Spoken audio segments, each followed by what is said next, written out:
Hello and welcome back to Conquering My Collection and Blu-ray Roulette. So, I said I'd be away for a while doing this series, and I kind of have been, because I was cranking them out fairly regularly, at least at my pace. So, I did say I was going to take a step back from the series and get focused on other things. But just when I thought I was out, it pulled me back in. And, I did get a few comments from people saying they were disappointed that I was going to be stopping the series, and it did seem like people were really enjoying it.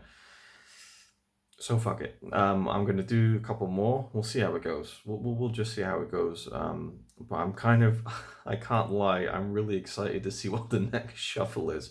But before we get to that, this video has already been pre-decided, and I've now decided I'm not going to do this anymore because I think it's much better to have the shuffle and the thoughts on said film in the same video. So in the last episode, the bumper edition, I shuffled to see what I would get for this video. So I'm going to show you that segment now, and you'll see what films we're going to be talking about in this video. Here we go. What's it going to be? I really like a Japanese film. I mean, I've been watching some Japanese reality TV, and I'd like to, shuffle. Let's just do it. What are we going to get? The Big Shave. Martin Scorsese. Don't tell me this is a short now. Oh, God. Ow. The Big Shave, a 1967 short from Martin Scorsese. I believe this is on the Criterion release, early Scorsese. Okay, so I've established in a previous video that we will do a short film and a feature if a short film comes up. So my short film and feature film double bill will be starting with The Big Shave. I'm going to now take off short films, because we don't want two short films in a row. Hide short films. So The Big Shave, I'm not going to count that. We're going to shuffle again. Even though I'd like to see that, because that's a Aki Kaurismäki, isn't it? Anyway, I'm not going to do it. It needs to be a fresh shuffle. Those are the rules. So let's see what the feature will be. A Stranger Among Us. Oh my God, look at this. 1992 thriller. Not even a thriller, it's like a... This is on it's a Sidney Lumet did this film. I had no idea Sidney Lumet did this film. So this, my friend Peter gave this 2.5 stars out of 5. This is a Melanie Griffith film. I own... Oh, Mia Sara is in this. That's cool. And James Gandolfini. This is an interesting cast. So this is on a double feature I've got somewhere. I don't know where the fuck this one is. It's One Good Cop, a Michael Keaton film, which I kind of like. And I love Michael Keaton. I want to own all of his films. It's a double feature, like a cheapy Blu-ray double feature with One Good Cop and A Stranger Among Us. That's what we're going to do. We're going to watch a Martin Scorsese short and then A Stranger Among Us. That'll be interesting.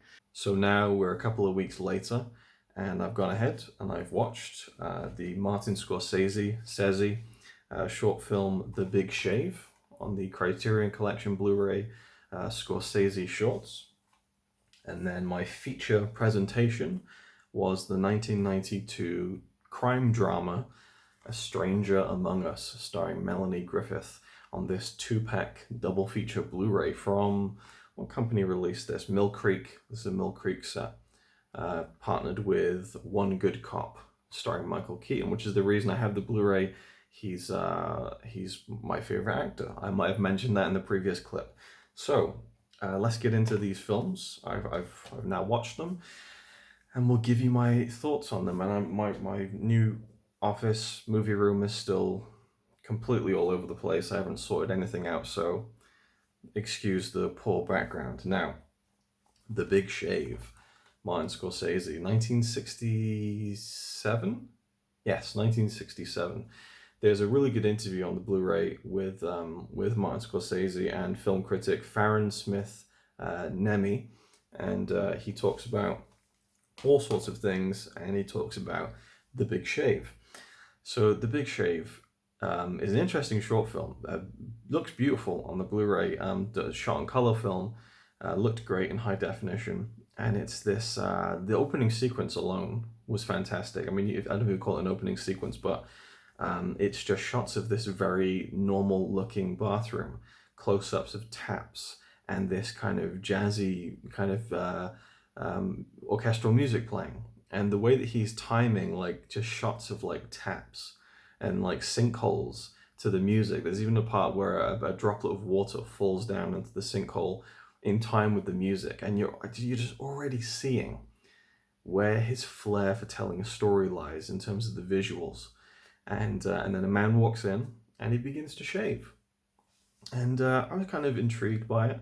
And I will admit that I love the look of film. I just love the look of film, especially in high definition, more than anything. And so, admittedly, if I see like some nice, really random, restored footage, and in this case, it's like a short film that Scorsese did when he was in film school, university. So it's it's not like a big popular film or anything. So it has a kind of oddity value to it, even though it's attached to a big name director like Martin Scorsese. But just seeing like old footage from like the 60s restored in high definition, my patience is going to be a little bit more lenient than it would be with with anything else, I suppose. If it was if I watched this on YouTube and it was the exact same film but someone had made it with their phone and it looked great and it was shot great, I wouldn't be as drawn in, because I don't know, there's just something about the value of film footage that I just get really entertained by. It's just one of those things with me. But the guy starts shaving, and I'm like, oh, and I'm just kind of watching it and appreciating the angles and stuff. The music is continuing. There's no sound except for the music in the film. And once he's finished shaving, he's kind of, feeling his face, and he just keeps shaving again, puts more foam on. It's almost becoming sensual. And I'm like, oh, is he really enjoying this shave? And then suddenly he starts bleeding. But instead of going, ow, he just continues. And he continues, and he continues until he is literally just carving blood out of his face. The story behind this one, according to Scorsese, is that I think he won a competition. It was kind of like a grant, or no, it was more of a competition really, because the competition would allow him to be given 1,000 feet of this really good quality color film stock, which is why the other earlier short films on the Blu-ray are in black and white. This one's in gorgeous color. So he wrote down like what he would make in this short film with 1,000 feet of film, and he won the competition and made it. And it was shown at a few different film festivals, and a friend of his was in attendance in one of them, and he said it was the most wild reaction he'd seen to a film, in terms of people loved it, people hated it, people were cheering, they were booing, they were disgusted, and it was all these different things. And to Scorsese, it was kind of like a horror film. And he explains it in the 60s, the Vietnam War was going on, there was a lot of assassinations that decade, and that he was thinking about, what was the term he used? I think it was a national suicide. That's what he was trying to convey with this film. And there's a bit where he talks about Buñuel and Un Chien Andalou, and he's like, well, maybe I was thinking of Un Chien Andalou, but when I saw it, the prints were so bad, you couldn't even tell what you were seeing. And it's like, wow, you kind of took something from that, didn't you, with the razor blade and the eyeball in Un Chien Andalou. But it definitely recalls that, but it also it was very stark and shocking, and I was very taken aback by it. And yeah, it's an interesting little film, and I kind of enjoyed watching it. It was an interesting insight into some of the darker stuff that Scorsese would do later on. And this could make its whole other video, but I've watched almost all of these now. So this has kind of spurred me on to watch more of these, and that's what I love about this series. It's now motivating me to check out other things in my collection, but this is a fantastic Blu-ray. I have loved every single one of the short films on this. There's only one more left to go, and one of them is now one of my all-time favorite films. So I'm so happy that The Big Shave came up, and then I had this in my collection, and then I've now got into those films. And it makes me really appreciate Scorsese in general even more. He's just one of those directors who... Sorry, I need a drink of water. He's one of those directors who is such a legend, and it's just like, yeah, Taxi Driver, Raging Bull, Casino, Goodfellas, yeah, we know. Like, it almost becomes a bit tiresome.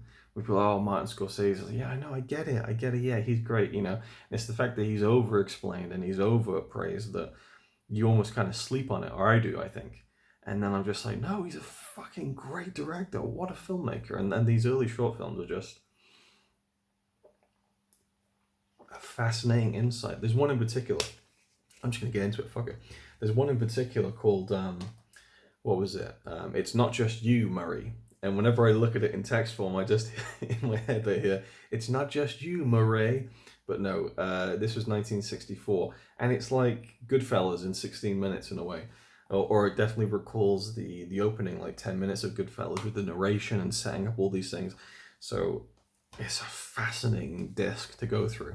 So the feature, A Stranger Among Us, stars Melanie Griffith from 1992, directed by Sidney Lumet. I had no idea that this was a Lumet film. This is considered one of his two failures from the 1990s. I had no idea that he directed it, and I really knew nothing about the film. As I already said, this was not something that was ever on my radar. I purely bought this Blu-ray to get one good cop, and I think they've both now been subsequently released in standalone Blu-rays. So this is about a woman, a cop, let's say Emily Eden, a tough New York City police cop. I made that up. It just says cop on the back of the Blu-ray. Cop of the future, a future cop. So she is a pretty hard-nosed police officer. There's even a joke in the film where they're like, oh, I thought there'd be a policeman. And she's like, well, no, I'm a police person. You can't say policewoman? I don't know. So they definitely touch on the fact that she's a woman and how that plays into her doing her job and how men look at her in her place of work. And there's even a particularly grimy character who they kind of make out as endearing by the end, but he's really just like lecherous and like borderline sexually assaulting her throughout the film and like just sticking his face in her tits. It's just really weird. A really unlikable character who they kind of played it like he was just, oh, he's just having a laugh, and he's just, oh, he's a good one, isn't he? Like, it just felt really weird. That's a very minor part of the film, though.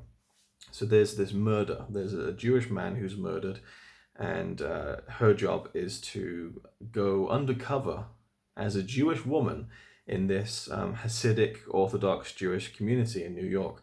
And so she dyes her hair from blonde to brown and pretends to be a Jew, and and then just kind of tries to, because she believes that the person who's killed this man is part of the family. She believes it's from the inside.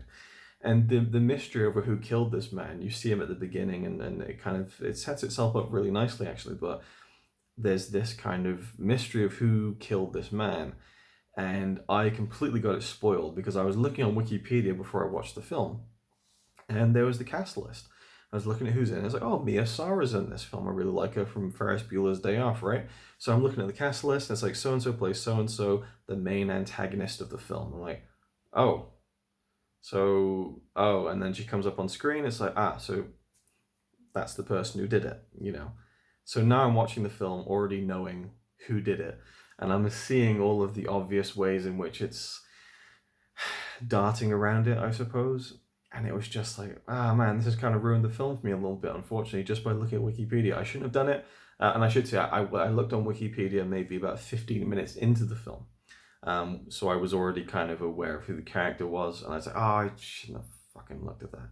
Because I was looking at the rest of the cast list to see who was in it. And I was really impressed by the man who plays Ariel, who's a Jewish man who's kind of one of the main characters, and really he's so central to the film. And he was played by Eric Thal, and I think he gave the best performance of the film, very sensitive performance and a very layered performance, especially by the end. I think he did a fantastic job. A really great performance, actually. Melanie Griffith got nominated for a Razzie for this film, and I certainly wouldn't say she gives an amazing performance, but she was good. I liked her character. But it's really less about this mystery of who killed this Jewish man, and more about this woman and how becoming ingratiated into this Jewish community, obviously for the purposes of finding out who killed one of their people, she kind of changes herself. And we get to learn bits of her backstory. There's a scene with her father that's really telling. It's nicely written, I think, because it's not a scene in which it's all laid out for you, but you can see in the way that she's reacting to the questions she's asking her father and the way he's answering them, you kind of figure out everything about that father-daughter relationship and why that has made her the way that she is. I mean, from the opening scene, you see that she has very little hesitation in shooting someone when kind of things are going badly. And that's actually another thing I really loved about the film. And I didn't think it was a great film, by the way, I'll say that much. But it's a really good film. About halfway through, I thought, I'm never going to watch this again. It's okay, but it's just, it's lagging a bit in the middle. But by the end, it really won me over again. I think it's a very good film. Not a great one. It's a bit uneven. Some of the performances aren't too great. And the story as a whole isn't super compelling. But I found myself won over by the end when I realized it was really about this woman, Emily, and this Jewish man, Ariel, and how there was an attraction between them. And they're from two completely different worlds. And I read a review on Letterboxd. I like to do that and see what other people thought of the film. And someone said that, the romance just doesn't work because it's a romance between two people in which they can't really do anything together because he's kind of, because of his, his ways, he can't, they're very particular, at least they're portrayed to be, in terms of how they interact with women, in terms of like they can't see their bare legs and all this kind of thing. They can't be alone in the same room with them because it isn't proper. So all that stuff is going on. And so, yeah, it is this romance where nothing can really happen. But I found that to be a real positive and a pro to that part of the film because it just made it so much more interesting and different. And kind of there were sparks flying in a different way, in an intellectual way, which is really refreshing, actually. But there's a bit where he asks her, Ariel, he asks Emily, have you ever killed anyone? She's like, yeah, I had to. And he's like, okay, I understand. He's like, how does that make you feel? And she's like, I don't know. And he says that Kabbalah says that when you take a life, you annihilate an entire universe. And I thought that was a really profound thought. I don't know if that's actually in the Kabbalah. I'm assuming they did their research. But I thought that's a really interesting and, deep and poetic way to look at, murder or taking someone's life. The annihilation of an entire universe is certainly like over dramatic in a sense, but in a way it's not either, because you take away someone's life and there's that so much potential that now disappears. Whether it's that person could have had kids who could have then had kids, and then a huge family could sprawl out from that, and so much could come from that. Or it could just be someone who might speak to someone once in a few weeks, and that will really change that person's life, and then that ripples down to other people. There's so much potential in every interaction that every human being has with one another.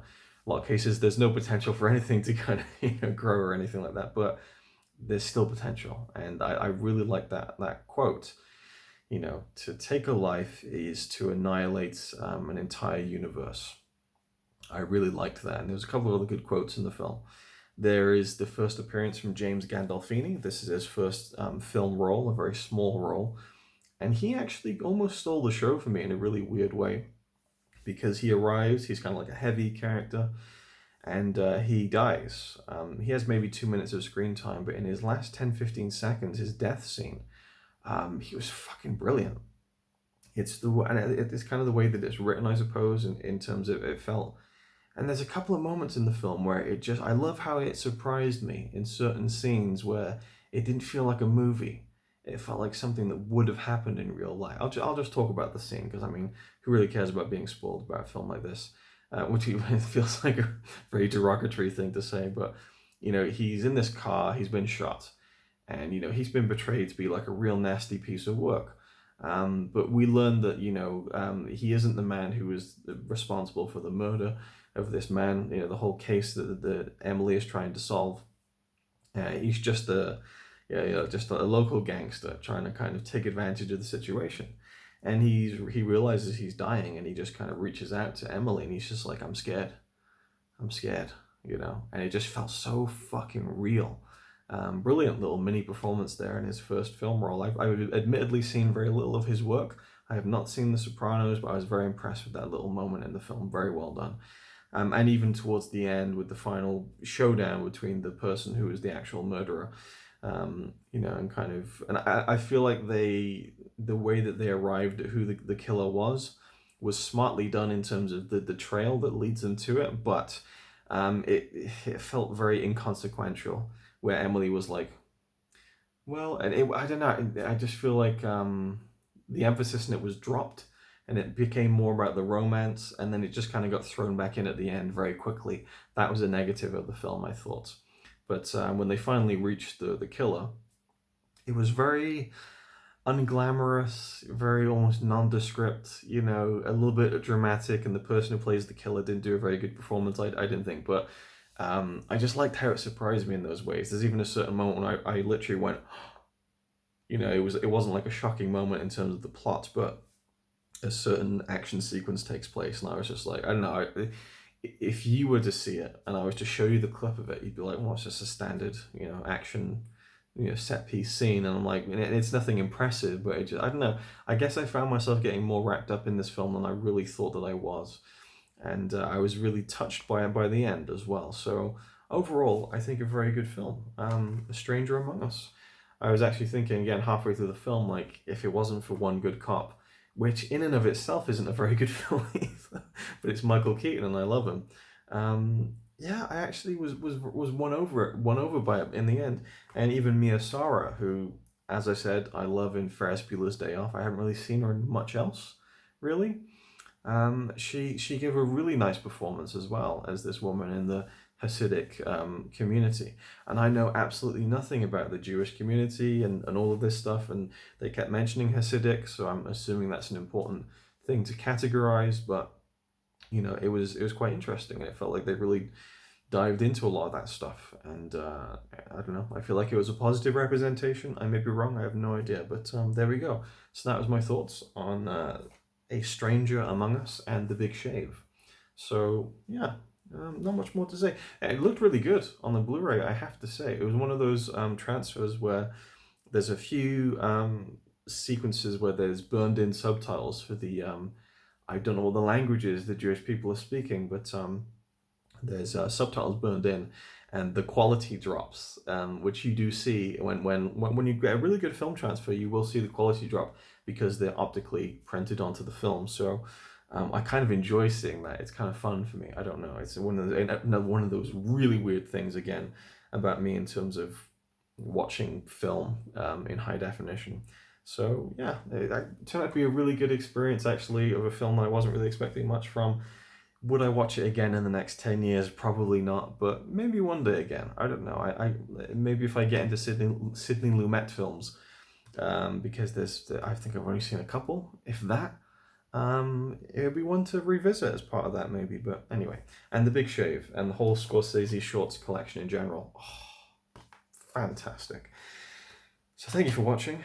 Hope you enjoyed, and now I look forward to the next episode where I can do a new shuffle, so this will be interesting. Anyway, hope you enjoyed, and I'll see you next time. It's alright by me. Apart from the fact he throws cans of Carlin into a tree. Yeah, he's really cool. Yeah, he's really cool. But he's not quite as cool as you, 'cause